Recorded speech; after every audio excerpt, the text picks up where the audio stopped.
Então, nessa aula, nós vamos estudar como é que as galáxias se distribuem no universo em grande escala, né? Nós já vimos que existe o grupo local de galáxias. Quando a gente estuda sistemas mais distantes, você pode classificá-los em grupos, né? Quando um sistema tem de 3 a 10 galáxias em interação. Se elas estão muito próximas, chamamos de grupos compactos. Se a família tiver mais membros, 100, 1000, 10.000, nós dizemos que é um aglomerado de galáxias.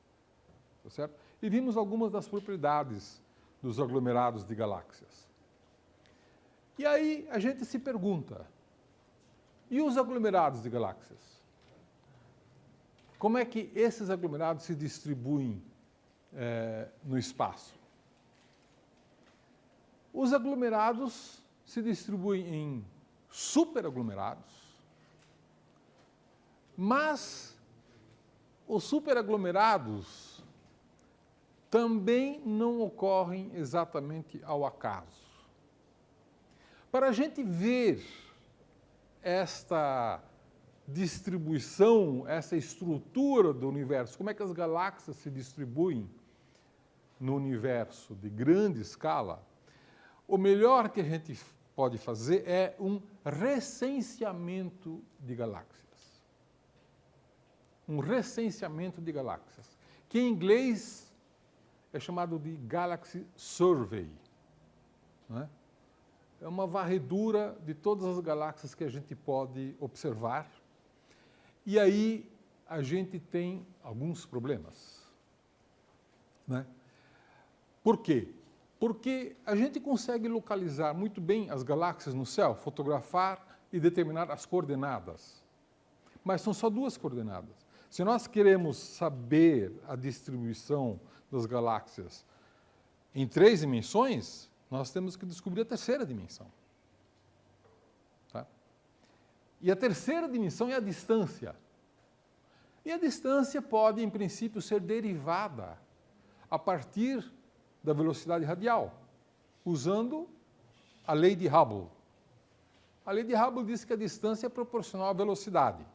Se você tirar um espectro e determinar a velocidade via efeito Doppler, você pode determinar a distância dessa galáxia usando a lei de Hubble. Então você tem as 3 coordenadas. A posição x, y no plano do céu e a distância via velocidade radial. Mas, se você olhar agora para o mapa mundi do céu, você vê as estrelas da Via Láctea. E você vê muita poeira obscurecendo as estrelas. Então, o seu recenseamento de galáxias pode ficar prejudicado, não pode? Primeiro, porque as galáxias vão ter muito pouco brilho, e segundo, porque podem estar obscurecidos pela poeira, né? Aqui nós estamos vendo a grande nuvem de Magalhães, a pequena nuvem de Magalhães e a galáxia de Andrômeda. Mas se a galáxia de Andrômeda estivesse aqui, você não conseguiria enxergá-la. Se estivesse atrás de uma mancha de poeira, seria difícil detectá-la, não é? Então, o que nós fazemos? Nós fazemos uma seleção de objetos que estão, digamos, fora do plano da Via Láctea. E ignoramos os objetos que estão no plano da Via Láctea. Fazemos um recenseamento de uma certa região do céu, mas não recenseamos as galáxias que estão em outra região do céu. Tá certo? E aí, a maneira mais interessante de a gente demonstrar esse recenseamento é fazermos um gráfico em 2 dimensões, mas não x e y no céu, e sim, digamos, a ascensão reta e a distância. Isso nos dá uma ideia da localização no espaço, em posição de ângulo, mas também na distância. Muito bem, aqui nós temos exatamente um recenseamento de galáxias feito dessa maneira. Vocês vejam que nós temos uma zona de exclusão aí, né? O que é essa zona de exclusão? A Via Láctea. Nós excluímos de propósito a Via Láctea, porque lá o recenseamento estaria contaminado, estatisticamente falando. Então, nós só olhamos para cima da Via Láctea e para baixo da Via Láctea. E aqui nós colocamos, então, a ascensão reta. Esses números são a ascensão reta, isto é, a posição angular no céu, e nós nos encontramos exatamente no centro. Aqui nós colocamos a distância nesse eixo, né? Que pode ser colocado em parsecs, anos-luz, ou simplesmente em velocidade radial, que a gente sabe que é proporcional à distância, né? Está aqui 5.000, 10.000, 15.000 quilômetros por segundo. Pergunta? Não, a exclusão é aqui. Tá, a zona de exclusão é aqui, né? Aqui, tá. Muito bem. O que nós vemos, então, agora, nesse recenseamento? Nós vemos uma coisa muito interessante. As galáxias não estão distribuídas ao acaso, né? Isso nós já sabíamos. Nós já sabíamos que muitas galáxias estão em aglomerados. Mas não é bem um aglomerado que nós estamos vendo aqui. Nós estamos vendo aqui uma parede, né? Aqui nós estamos vendo um vazio.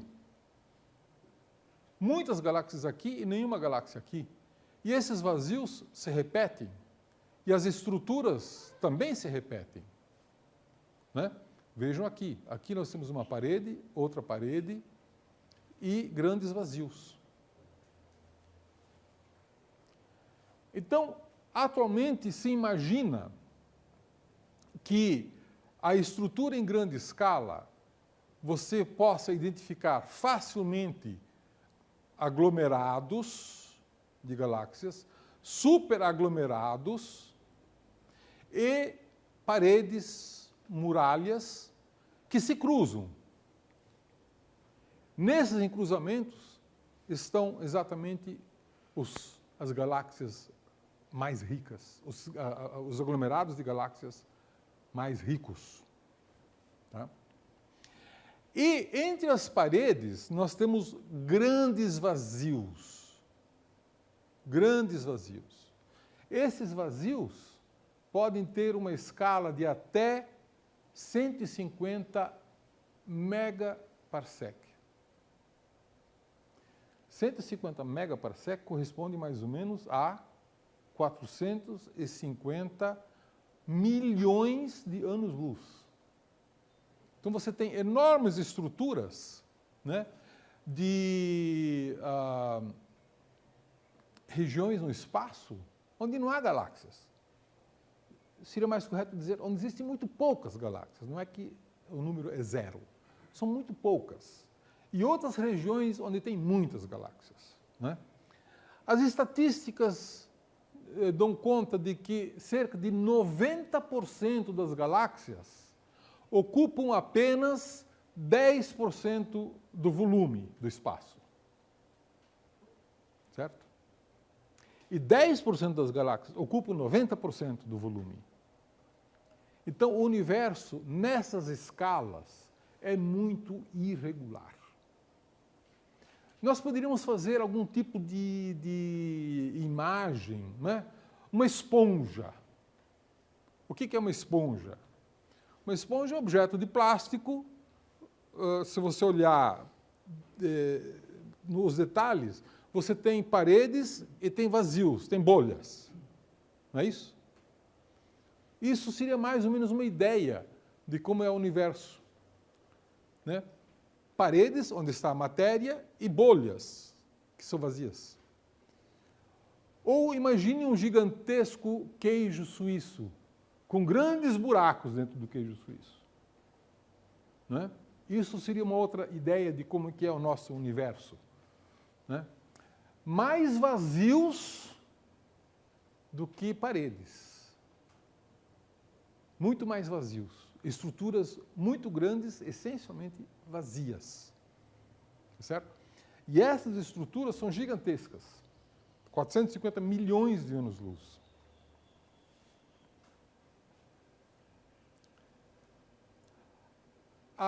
As muralhas, as paredes, né, elas são as regiões onde os superaglomerados estão concentrados. Né? Nas interseções você tem os aglomerados ricos e que evidentemente estão associados nessas grandes paredes, se distribuem ao longo dessas grandes paredes. Aqui nós temos uma visão tridimensional agora. Né? É difícil você visualizar a tridimensionalidade. É fácil projetar na parede 2 dimensões. 3 dimensões, você tem que imaginar que você está aqui no centro, né? E que você tem aqui o superaglomerado de Virgo, e os superaglomerados estão todos anotados em azul, né? As paredes, que são onde os superaglomerados se alinham, estão em amarelo, e os vazios estão em vermelho. Eu vou apagar um pouquinho a luz para vocês verem isso melhor. Então, vocês vejam um grande vazio aqui, chamado vazio de Coma Berenices, né? O vazio de microscópio, o vazio de Capricórnio, o vazio de Sculptor. Né? E aqui nós temos o superaglomerado de Virgo, do qual nós fazemos parte. O grupo local faz parte do superaglomerado de Virgo. Nós estamos localizados aqui nessa posição, e aqui está o aglomerado de Virgo. Né? Então, vocês vejam que as grandes paredes, os aglomerados e os superaglomerados. Né? Mas, o que chama talvez mais atenção são as regiões vazias, os grandes vazios. Né? Então, vejam, o universo é um grande queijo suíço. Ou uma grande esponja, se vocês preferirem. Não é? Essa estrutura pode ser vista em recenseamentos mais detalhados do que esse que eu mostrei há pouco. Aqui eu estou mostrando um recenseamento que, além de mostrar as galáxias, mostra também a morfologia das galáxias. Vocês veem que as vermelhas são as galáxias elípticas e as azuis são as galáxias espirais. Então, vocês veem que os grandes aglomerados e as grandes paredes possuem muitas galáxias elípticas, enquanto que as galáxias azuis estão fora dessas grandes paredes e superaglomerados. Né? Isso pode ser visto também nesse outro mapa, que é um recenseamento chamado Sloan. Um recenseamento muito interessante que foi feito observando muitas galáxias. Né? Então, vocês vejam que as galáxias vermelhas, aqui colocadas em cor vermelha, né, as elípticas, estão muito concentrados em aglomerados. E fora dos aglomerados você tem a concentração de galáxias espirais. Né? E novamente você vê agora, num volume bem maior do universo, uma grande quantidade de vazios. Parece ou não parece um queijo suíço? Parece, só que é um queijo suíço onde os buracos, os vazios são muito grandes e as paredes são muito finas. Né? Uma outra coisa que chama muita atenção são essas estruturas alongadas que ocorrem exatamente onde você tem objetos aqui, grandes concentrações vermelhas. Vejam essas 3 aqui. Essas estruturas alongadas, que alguns chamam jocosamente de dedo de Deus, Por quê? Porque parece que alongam a estrutura dos aglomerados. Isso é fictício. Isso não é real. Por que nós vemos uma estrutura tão alongada aqui nesses vermelhos?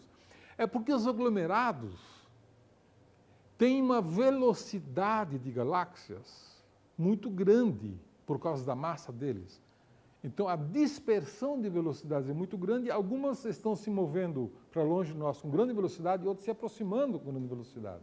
Então, como nós temos aqui uma distância baseada em velocidade, isso parece que estão a distâncias diferentes, quando não estão. Esses charutos aqui, eles deviam ser esféricos, redondos, né? E não tão alongados. Esse alongamento é um defeito do nosso recenseamento, um defeito do método do recenseamento, que pode ser corrigido. Isso muita gente depois corrige, etc., etc., e esse efeito desaparece. Mas ele é um defeito do método. Aqui temos um outro levantamento, né, maior ainda, mais profundo ainda, mais distante ainda no universo, né, onde você vê novamente essas grandes estruturas, as paredes, os superaglomerados, os aglomerados e os vazios, né? E você começa a notar que essas coisas são meio regularidades. Numa estrutura muito maior, parece não haver grandes mudanças. O universo começa a ficar um pouco mais homogêneo. É como se o queijo suíço fosse gigantesco, mas não fosse muito diferente de um lado do outro. Tem paredes, tem bolhas, mas no final das contas o queijo é homogêneo. Nas grandes estruturas ele é homogêneo. É isso que o universo, nosso universo real, parece, né? Muito bem. O que nos dizem essas grandes distribuições? Além de ser muito interessante descobrirmos como é o nosso universo, como é que é a distribuição de matéria no universo como um todo, ele nos diz mais coisas. Nós podemos fazer simulações da evolução do universo e ver como é que as galáxias se aglomeram dentro do computador, dentro do cálculo. E ver se a gente é capaz de reproduzir essas estruturas com as escalas em que elas são observadas, né? Essas simulações foram feitas, diversas simulações foram feitas. A mais famosa é a simulação do milênio, né? Que foi feita na virada do milênio. Um grande supercomputador foi construído especialmente para isso e passou um tempo enorme fazendo uma simulação da evolução do universo, desde o Big Bang até os nossos dias. E aí usou, evidentemente você pode usar diversos parâmetros. São muitos parâmetros que pesam nisso aí. Por exemplo, existe matéria escura, existe energia escura? Isso influi, e influi muito. Qual é a natureza da matéria escura? A matéria escura é quente, é fria, é morna? Isso influi na formação dessas estruturas, né? Então, com certos parâmetros, você pode produzir cálculos que produzem um universo artificial. Este universo é calculado no supercomputador, onde você pode identificar paredes, aglomerados, superaglomerados e grandes vazios. Você recupera a forma do queijo suíço, ou da esponja, na estrutura calculada, né? Mas não é qualquer estrutura calculada que produz isso.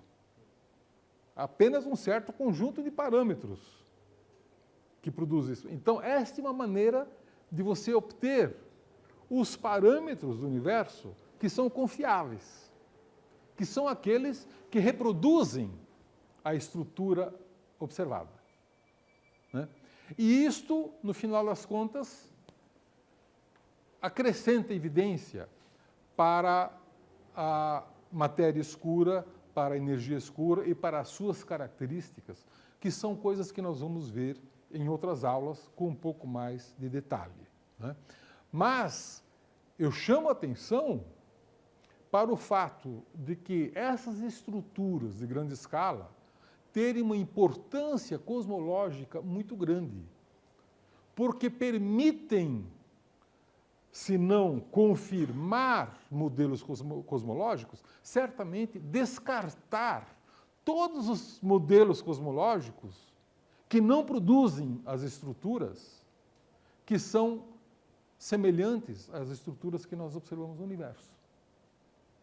Então, é uma maneira de, pelo menos, descartar modelos cosmológicos inaceitáveis e parâmetros cosmológicos inaceitáveis. E isso tem uma importância muito grande para o estudo da origem, da evolução e da estrutura do universo, inclusive para o seu futuro.